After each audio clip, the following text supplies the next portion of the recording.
Alkitab kita, tetapi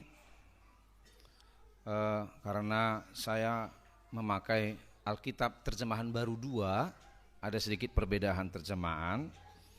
Saya bacakan dari sini saja supaya kita nanti tidak bingung. Tapi mari kita ikuti dalam hati kita masing-masing.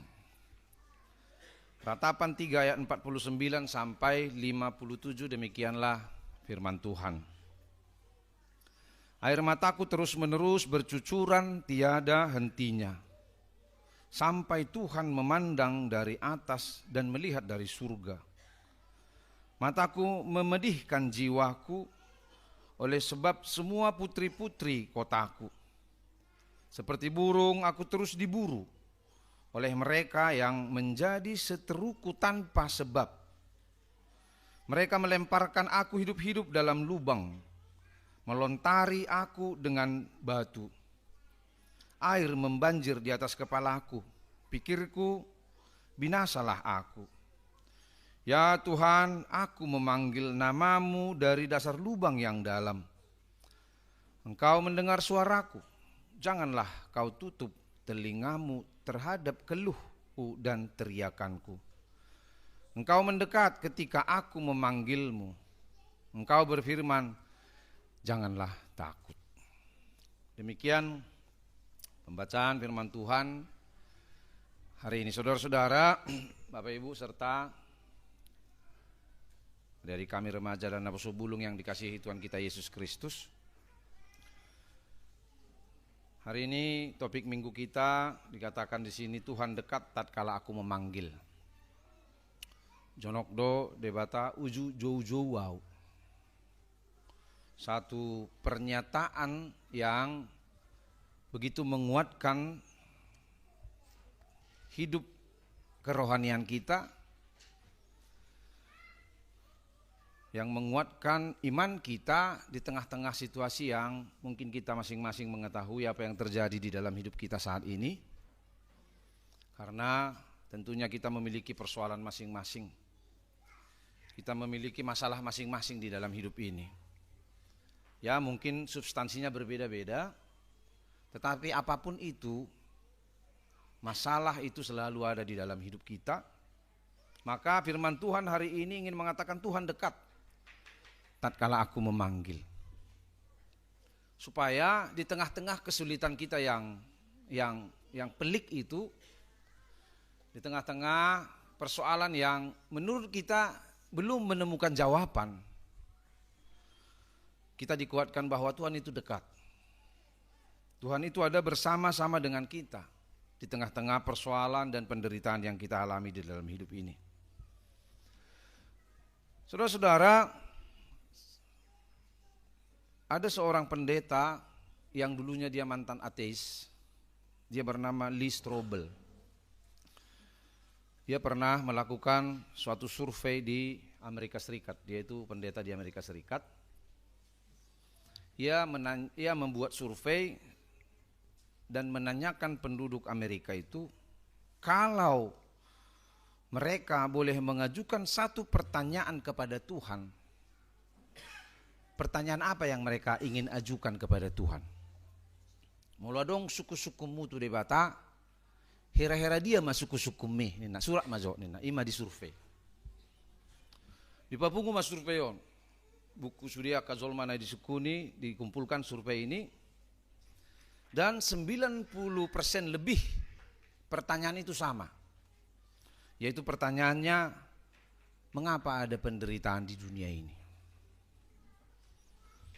Buasa adong parsurion paru kilo di portibion ima suku-sukuna. Sian sude masyarakat Amerika yang disurvei.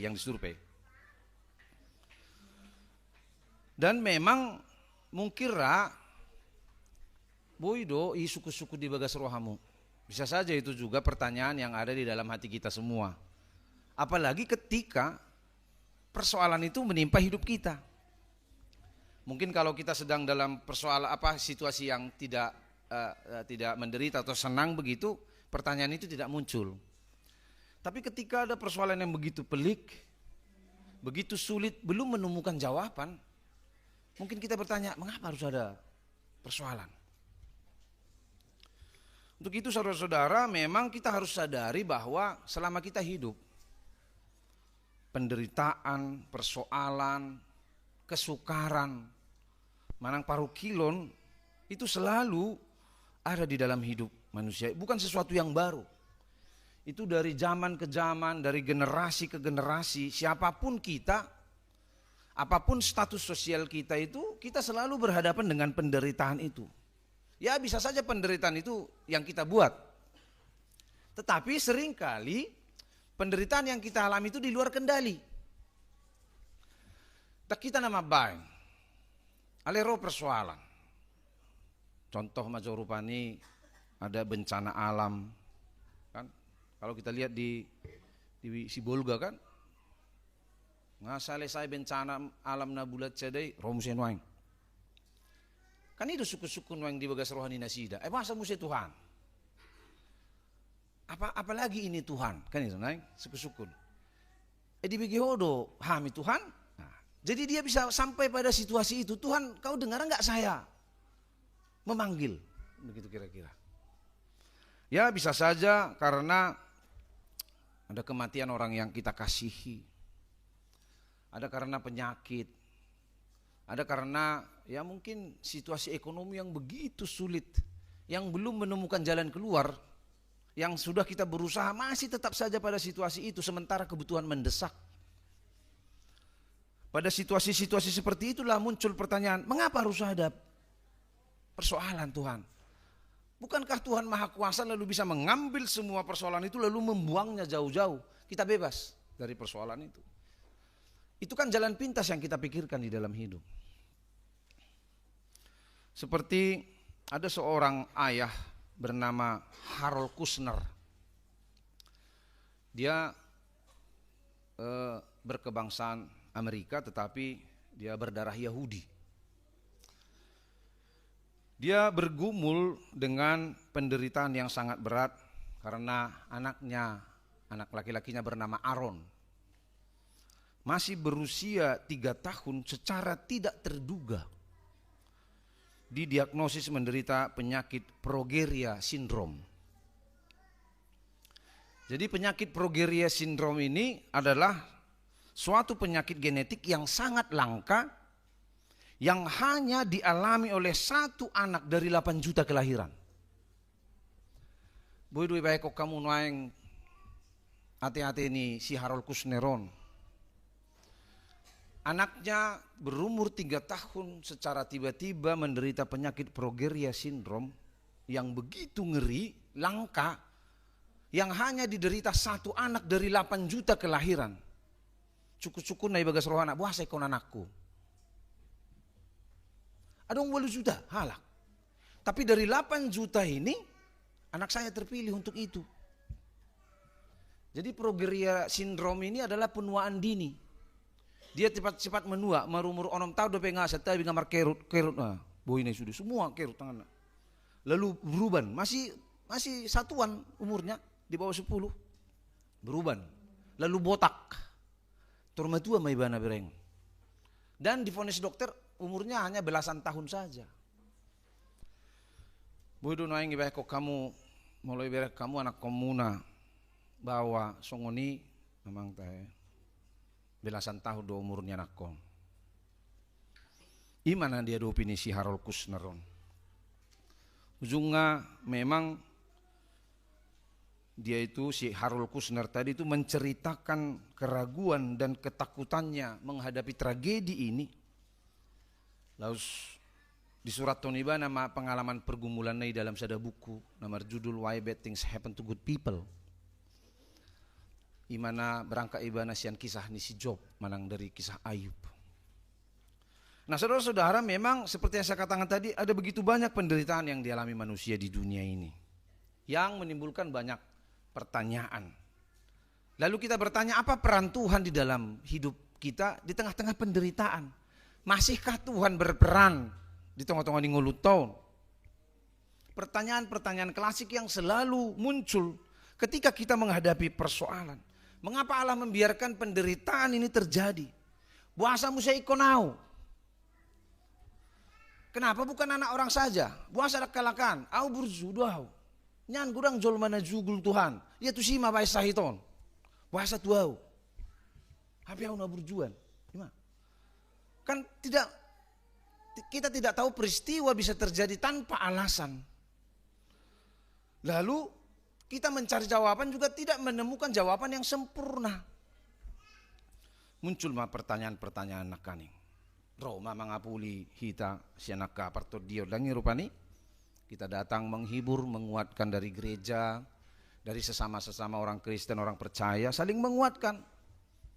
Walaupun penghiburan yang kita berikan, penguatan yang kita berikan, tetap juga belum memberikan jawaban. Sabar mahoda, eda, adong do nabur juro tuhatta.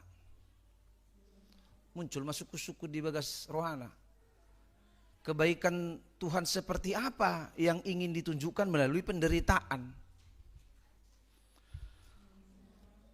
Kebaikan Tuhan seperti apa yang mau ditunjukkan ketika usaha saya bangkrut? Kebaikan Tuhan seperti apa yang ditunjukkan ketika orang yang sangat saya kasihi harus berpulang, harus meninggal? Kebaikan seperti apa ingin ditunjukkan? Ima pertanyaan-pertanyaan nakaning. Apalagi tiki masa COVID kan 19. Selama masa COVID-19 kalau tidak salah tahun 2019 teh. Makanya COVID-19 ya sampai 2020 2 tahun mah teh, kurang lebih 2 tahun. COVID itu membunuh 15 juta orang di dunia. Lalu kamu sap 5 juta. Seluruh provinsi Bantenon habis mazol masude. Ini sap 5 juta. Kan kita bertanya, Tuhan di mana dalam situasi seperti itu? Apakah Tuhan masih mendengar doa dan permohonan kita? Itulah sebenarnya saudara-saudara yang dikasihi Tuhan kita Yesus Kristus, firman Tuhan datang kepada kita pada saat ini melalui pengalaman dari Nabi Yeremia. Bahwa apa yang kita alami di dalam persoalan, di dalam penderitaan kita ingin diteguhkan oleh Nabi Yeremia bahwa dia juga sudah mengalami apa yang kita alami pada saat ini dulu kala.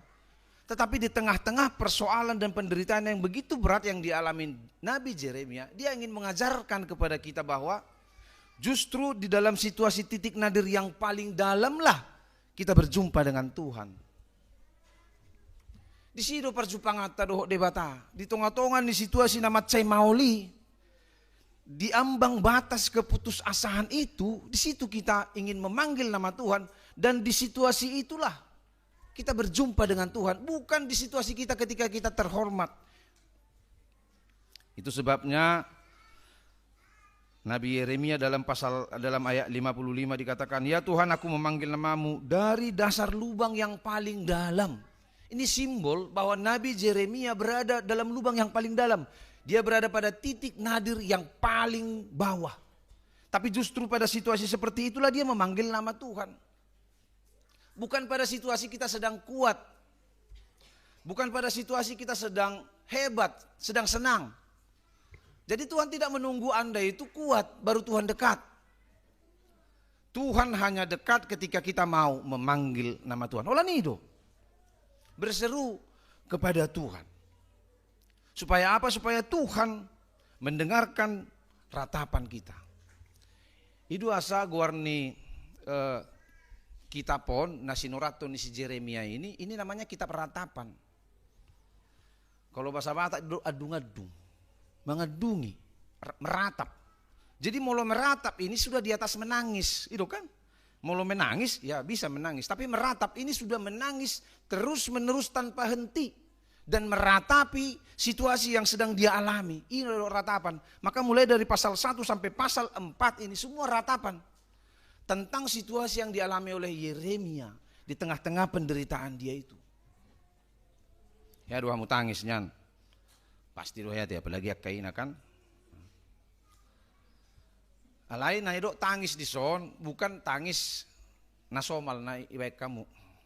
Kan unang atong kan adong do sikit-sikit nangis, sikit-sikit nangis. Nangis kok sikit-sikit, ini kan? Itu tong. Mulu akama hiaro tangis. Dang berani halaku mengelusi. Itu, dang berani halaku mengelusi. Kenapa laki-laki tidak bercerita, Nina kan? Jadi itu memang naluriah laki-laki, memang toh doi. Iba pe ulur orang bercerita. Di tengah-tengah ni persoalan na pelik. Alai mau hurajumi salah doi, hutang salah, hurang denggat doi. Memang kita harus bercerita. Kenapa? Karena kalau kita tidak menceritakan, semua sudah. Nang minum tu bete. Sahira ayat nasir nip. Tiba-tiba pecah maibana. Tidak ada lagi jalan keluar. Selesai kita. Alanido mau lo tangis pehamu, sian persoalan muna yang paling dalam, silahkan nangis. Aka ama pe mau lo tangis pehamu, silahkan nangis. Kalau itu berangkat dari situasi yang paling dalam. Itu. Unang ido ko kamu air mata buaya, daw. Hamu do akai naon air mata buaya. Puasa, hamu kan boy do tuduh hali sadari tangis. Saya rana malang ubak do hamu na tangis on. Hidu anggo ama jarang do tangis on. Maul do tangis sama on. Maul hian. Karena dia berada pada situasi saya ini seorang bapak yang harus mencari jalan keluar. Di tengah-tengah persoalan, alanido sona hudok koni. Molo neng mercerita aka amat wa mutangi ok kamu. Unang itu repeti hamu. Ido. Ngau dok na di jamita nari natuari dorayo pertanyaan ini kan. So tu ngiripu hamu molo lau tu luar halako mengalulia ka rikoton. Mumek do pikirannya kamu. Mumek do son. Molo sorong boron na tuja wacik do. Cik do rohane. Aro beno ko manor susun tidak dan aku. Ido. Alani molo saat tamu jauh. Ison namu. Buh. Ngadang-ngadong dapok nak disok kebeng. Namu kan. Si ma Allah hera air nasir nip kan. Itu tuh malomona. Dengarkan unak ontong holan nang sitangi honotok kamu akainai kan. Istri juga harus mendengar dengan baik. Harus menjadi pendengar yang baik di tengah-tengahnya ke persoalan keluarga. Ya itu harus itu. Alanido melalui nas ini memang kita ingin diajarkan bahwa Tuhan itu dekat kepada setiap orang yang mau memanggil. Walaupun persoalan tidak langsung hilang. Karena apa? Bodoh ibayak kok kamu ketika kita ada persoalan. Duduk majo marsahid. Tuhan, saya ingin sembuh. Tuh, tersembuh. Tanpa jeda, sembuh. Tuhan, saya bangkrut. Tolong bantu saya. Tuh, termula musik. Ayo naik. Tuhan, saya PHK. Tolong kasih saya kerjaan. Tuh, tersukuk nih dapat. Adong dope nilai penderitaan di kamu nol dua nilai ini dah nilai penderitaan itu. Sementara penderitaan itu bernilai untuk mengajarkan kita tentang pentingnya kita memahami dan memaknai hidup di tengah-tengah dunia ini. Penting do penderitaan ini. Itu sebabnya Tuhan itu tidak langsung membantu kita lalu mengambil semua persoalan itu. Tetapi Tuhan ada bersama-sama dengan kita, berjalan bersama-sama dengan kita di tengah-tengah persoalan itu. Supaya apa? Supaya penderitaan itu benar-benar bernilai dan mengajarkan kita tentang arti dan makna hidup. Ido. Suatu ngiri pahamu mau lo adong persoalan ni anak komuna. Pak, aku ada persoalan nih. Nah hepeng, selesai. Jangan Anda pikir selesai dengan kasih uang. Pak, saya perlu laptop. Nah, selesai. Tidak juga. Tiki muna, daging muna, todi muna, lianom muna, tidak ada muna. Di tengah-tengah nih persorion nih. Di tengah-tengah persoalan anak Anda itu, Anda bersama-sama dengan dia, itu yang jauh lebih penting daripada uang Anda yang banyak itu. Itu narumikot. Suatu ngiri pahamu mulai kamu hepeng tuh anak muna, selesai persoalan. Belum tentu. Nah begitu juga Tuhan. Suatu ngiri pahamu mulai teribuat persoalan selesai. Tidak. Ada banyak persoalan-persoalan yang lain yang menanti. Maka persoalan sekarang ini mengajarkan kita untuk mencari cara untuk kelewati persoalan yang baru. Ido, nah Tuhan bersama-sama dengan kita. Asa molo hamu pe nuaing di bagasa sadarion, molo adong pe hamu nuaingon na lelah alanya ka ekonomi. Molo adong pe hamu yang sedih karena keluarga. Kalau ada di antara kita yang sedang berduka karena didukakan oleh anak kita. didukakan oleh Haha Anggi Pinaribot, kita bersedih dibuatnya. Kalaupun kita di sini ada yang sedang nangis, diam-diam di dalam doa, silahkan.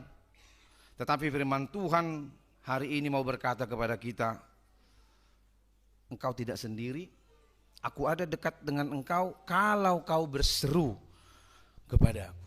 Ido. Arong dulu lagu kan, lagu bila kau rasa gelisah. Baca, arong do kirim sudah. Tadi mas sudah. Sasongon na semangat tamu. Bila kau rasa, itu ya. Gelisah di hatimu. Itu mudi? Baru ibain namang silito nga. Toh emak, boleh langsung. Bila kau rasa kita, tadi dong mak. Bila kau rasa gelisah di hatimu, bila kalang kabut tak menentu hidupmu, ingat masih ada seorang penolong bagimu. Yesus tak pernah jauh darimu. Bila cobaan menimai hatimu, bila sengsara keadaanmu, ingat Yesus takkan pernah jauh darimu. Dia selalu pedulikan kamu. Berseru memanggil namanya, berdoa dia akan tetap menampiri hidupmu. Percaya dia tak, dia hanya sejauh doa. Ya, Imai. Jadi ya lagu ini ingin mengajarkan kita bahwa Yesus itu tidak jauh. Idoneng donona. Sama seperti topik kita hari Minggu ini. Tuhan dekat tatkala kita memanggil. Mari kita berseru kepada Tuhan. Di tengah-tengah persoalan kita yang begitu pelik. Untuk itu hari ini kita belajar tentang sebuah kebenaran iman. Yang sederhana tetapi begitu kuat. Bahwa Tuhan mungkin tidak langsung mengubah keadaan kita. Tetapi dia selalu mendekat ketika umatnya memanggil di dalam situasi yang begitu pelik. Untuk itu mari kita pulang. Tetap berdoa meski kita lelah. Mari tetap berharap meski kita terus menangis. Karena Tuhan berkata, aku akan dekat dan selalu ada bersama-sama dengan engkau. Amin, mari kita bersatu di dalam doa.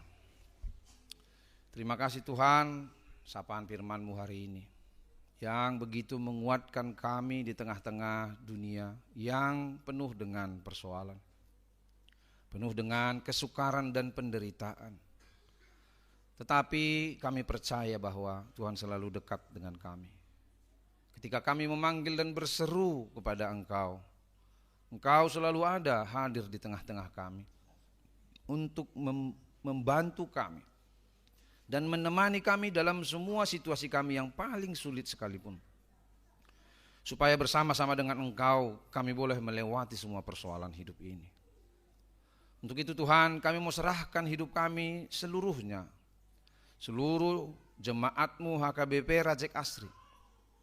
Tuhan yang menyertai kami dalam semua pekerjaan kami. Dalam semua cita-cita kami. Di keluarga, di dalam pekerjaan, di kantor, di rumah, di lapangan. Dimanapun Tuhan kami melakukan tugas yang sudah Engkau berikan kepada kami. Kiranya Engkau selalu menyertai kami, supaya kami boleh melewati semuanya itu beserta dan bersama-sama dengan Engkau. Untuk itu Tuhan, sertailah kami dalam melanjutkan segala tugas-tugas kami pada hari ini dan hari-hari yang akan datang pun. Supaya semuanya boleh kami lakukan dengan sukacita sesuai dengan kehendak-Mu. Kami berdoa buat saudara-saudara kami, jemaat-Mu yang belum bisa hadir bersama-sama dengan kami pada hari ini, dimanapun mereka berada. Tuhan Allah yang memberkati mereka dan menyertai mereka, seperti Engkau menyertai kami pada hari ini Tuhan. Supaya di hari-hari yang akan datang kami masih diberi kesempatan untuk berkumpul, bersekutu dan memuji, memuliakan nama-Mu saja. Berkati kami semua dan seluruh perhalado yang sudah Engkau berikan tugas dan tanggung jawab untuk melayani Engkau di gereja-Mu ini. Tuhan jugalah yang menguatkan seluruh perhalado-Mu, supaya mereka tetap kuat, tetap bersuka cita untuk menunaikan tugas pelayanan yang sudah Engkau berikan kepada mereka. Terimalah doa kami hanya di dalam nama anak-Mu Yesus Kristus, Tuhan dan Juru Selamat kami yang hidup. Amin. Mari kita kembali bernyanyi sambil kita mengumpulkan persembahan.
Ya Allah Bapa kami yang di surga, kami mengaku bahwa Tuhan adalah sumber dari segala karunia yang melimpah dalam kehidupan kami masing-masing.